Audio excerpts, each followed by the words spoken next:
I got quite a bit when I was selling direct to customers, specifically with ServiceHub, was can ServiceHub, based on the context of the conversation, serve up best next steps to a service rep so that they have some insight and other things to kind of help with that.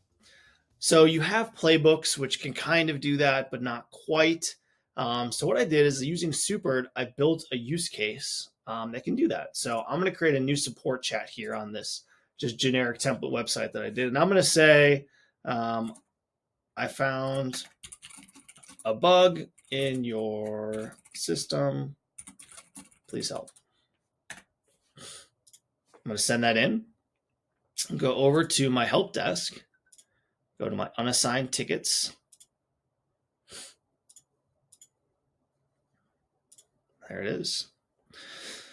And so you have your typical help desk screen, but now when I found a bug, you actually have this info button, and you can pop out and view what would be the best next step for people to take on this issue, on how to respond, what to do.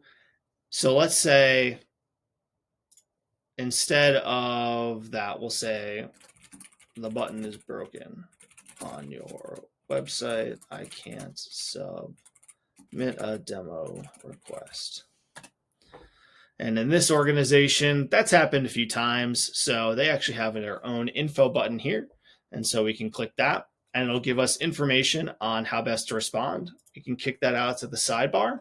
And then you can also link in, hey, like, I want to understand how to escalate this ticket. So you can have additional information in here.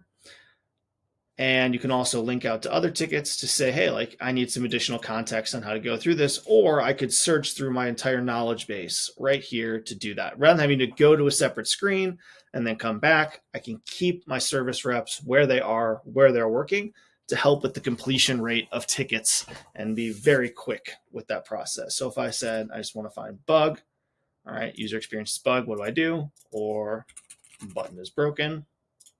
Can go very quickly and get all of that information here for me. I think this is going to be really helpful for service reps in terms of getting this all done in a timely manner. I'd love to hear your thoughts. Have a good one. Bye.